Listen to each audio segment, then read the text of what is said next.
Vamos hoy a leer del Evangelio de San Juan, capítulo 3, versículos del 3 en adelante. Puede ser hasta el 8. San Juan 3, 3, 8. Te aseguro que si no se nace de nuevo, no puede ver el reino de Dios. Le responde Nicodemo: ¿cómo puede un hombre nacer siendo viejo? ¿Podrá entrar de nuevo en el vientre materno para nacer? Le contestó Jesús: te aseguro que si uno no nace del agua y del Espíritu, no puede entrar en el reino de Dios. De la carne nace la carne, del Espíritu nace el Espíritu. No te extrañes de que te haya dicho que hay que nacer de nuevo. El viento sopla hacia donde quiere, oyes su rumor, pero no sabes de dónde viene ni a dónde va. Así sucede con el que ha nacido del Espíritu. Palabra del Señor. Gloria a ti, Señor Jesús. Muy bien, ese es el tema del día de hoy. El nacimiento nuevo en el Espíritu de Dios. El nacimiento nuevo por el Espíritu Santo. Dice el símbolo de la fe de Nicea: creo en el Espíritu Santo, Señor y dador de vida. En estos días nos estamos preparando, la liturgia habla mucho acerca de la venida del Espíritu Santo. Jesús se encuentra con Nicodemo, él le hace una pregunta: Señor, ¿qué hago para tener la vida eterna? Él le propone que para entrar a la vida eterna hay que nacer de nuevo. Nicodemo dice: pero ¿cómo uno, ya siendo viejo, va a nacer de nuevo? ¿Cómo va a volver otra vez al vientre materno? Pero Jesús no habla de ese nacimiento. Jesucristo habla del nacimiento en el Espíritu Santo, ¿sí? Pero ¿cómo se nace en el Espíritu Santo? Pues nacemos en el Espíritu Santo el día en que nosotros fuimos bautizados. Se nos ha borrado el pecado original y el Espíritu Santo habita en nosotros. Como dice San Pablo, ustedes son templos del Espíritu Santo. Y somos templo del Espíritu Santo porque hemos recibido el sacramento del bautismo, el que Cristo Jesús mandó a hacer a los apóstoles. Muy bien, por el bautismo nosotros somos cristianos, ¿sí?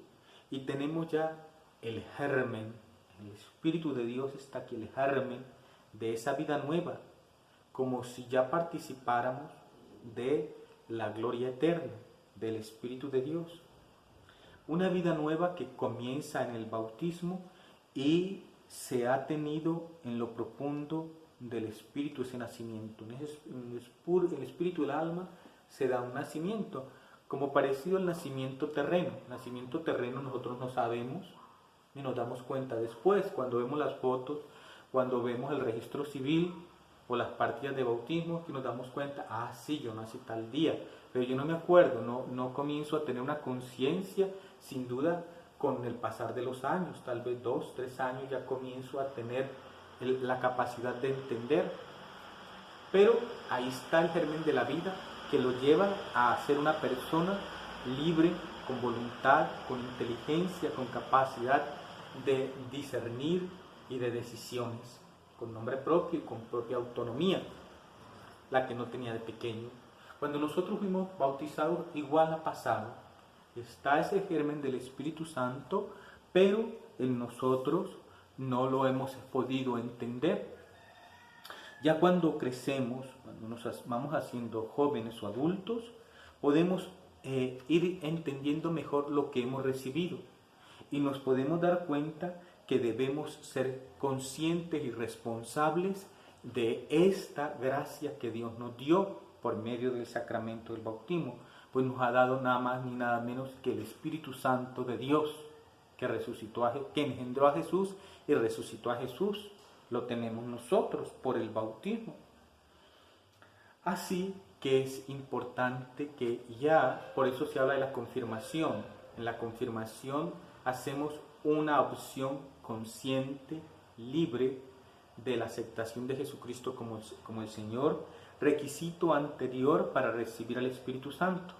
Antes los apóstoles no habían recibido el Espíritu Santo, pero después de la resurrección de Cristo ellos reciben el Espíritu Santo porque ya han hecho una profesión de fe. Nosotros aquí tenemos como una pequeña, digamos, no hemos encajado bien en la vida cristiana. ¿Por qué? Porque primero comenzamos con la doctrina y después con el encuentro personal con Cristo. Por eso antes les hablé del encuentro personal para después hablar de la doctrina. Si yo les hablo de doctrina, ustedes pueden entender, pero sin el conocimiento no llevan al corazón y a la mente lo que Cristo Jesús hizo. Por eso es mejor primero tener el encuentro personal con Cristo y después sí aceptar la doctrina, como sucedió con los apóstoles y sucedió con los primeros cristianos. Hay un texto de San Agustín que dice: nuestros padres nos prestaron los pies para encaminarnos a la iglesia, el corazón para creer y los labios para profesar la fe. Pero después cada uno debe hacer su propia decisión, dirigiéndose con sus propios pies hacia la iglesia, creer con su propio corazón, confesar con fe y testificar con los propios labios. Es decir, que esa semilla que se sembró debe ser la persona, cuando ya tenga uso de razón, ser consciente de que tiene y ya no depende de sus padres, como cuando está pequeñito. Cuando está pequeñito tienen que limpiarles la colita y todo, ¿sí? Claro. Pero cuando esté grande, no va a hacer lo mismo sus papás. Cada uno tiene que hacerlo. Igual es en la vida de fe. Cuando estuvieron pequeños, sus padres le ayudaron. Pero ahora, si ya estás grande, tú eres el que tienes que creer con el corazón, profesarlo con los labios, ir por tus propios pies a la iglesia, reconocer tus pecados y recibir al Señor y hacer tu propia profesión de fe, porque los padres lo hicieron cuando estabas pequeño, tú no podías valerte por ti mismo. Ahora, ya que te puedes valer por ti mismo, tú tienes que hacer ese acto de fe, una decisión consciente y libre.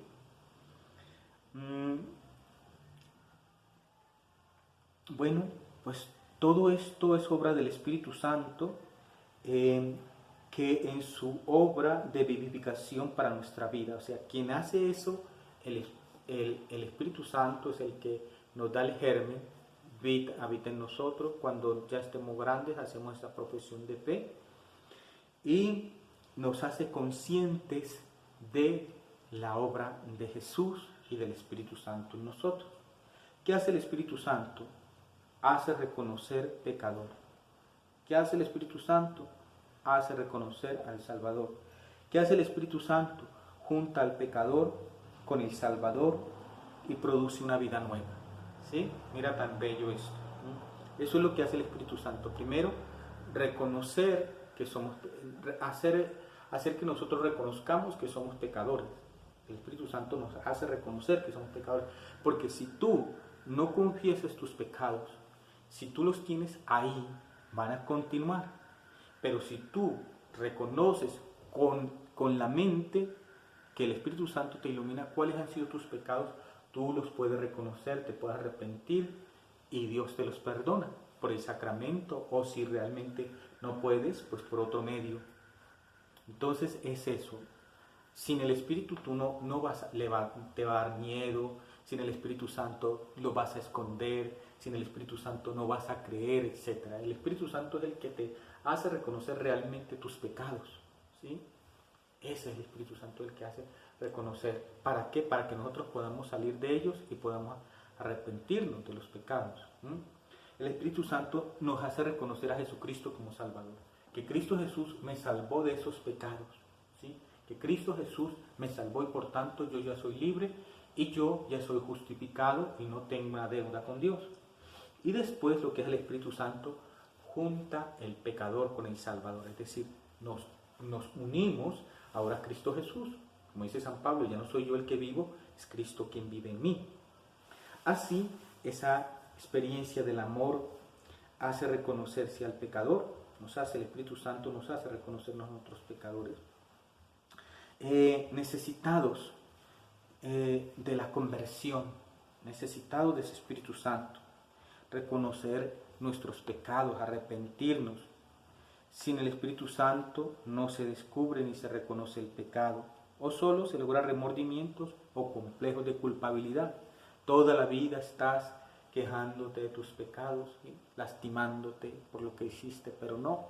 Si ya Cristo te perdonó, si tú ya hiciste tu confesión, ya no te vuelvas a acordar, porque Dios no se va a acordar de tus pecados, porque Él ya te los ha perdonado. Lo que Él perdona, absuelve, y ya no tienes ninguna deuda con Él.